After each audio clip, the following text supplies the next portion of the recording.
राम राम मंडळी, कसं काय? सगळं काही ठीक ना? ठीकच असतं ना सगळेजण. चला मंडळी, काहीतरी नवीन बनवून बघूया आपण.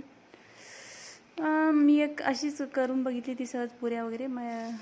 पुऱ्या म्हणू का काय म्हणू मला काही समजेल ना. तुम्ही पण काय काय नाव द्यायचं आहे त्याला सांगा. ह्या मैदा टाकला, त्याच्यात मी ओवा, तीळ आणि काय टाकलं, इनोची पुडी आणि दही. आणि मी जे काही टाकलं ना, मीच दिसून जाते कधी कधी. बाय. अरे अरे गडबडच झाली. भाजी तर विसरलीच मी तुम्हाला सांगायची. त्याच्याबरोबर नाही का बटाट्याची आणि शिमला मिरची भाजी बनवायची, ती पण लई छान लागते. अगं जर ती पण खा असं वाटत असेल ना तुम्हाला, तर मला सांगा, मी ती पण सांगेन तुम्हाला कशी बनवायची, काय बनवायची. बरं, पुऱ्या तळायच्या वेळेस नाही का थोडंसं थंड नका ठेवू, तेल गरम राहू द्या आणि चांगल्या मस्त फुगतील. तुम्ही म्हणशाल थंड कोण ठेवतं तेल? थंड नसतं ठेवायचं असं म्हणायचा अर्थ चालला माझा, की जादा गरम नाही पाहिजे ना जादा थंड पाहिजे, गरम पाहिजे. मग अशा फुगतात त्या पुऱ्या मस्तपैकी. आणि ते थंड तेलाचं असं तेल पितात त्या, म्हणून मी तुम्हाला तसं सांगते. कधी कधी मी गुतते बोलण्यामध्ये, मलाच नाही समजत मी काय बोलून जाते कधी कधी. खाऊन बघा, खूप छान लागते.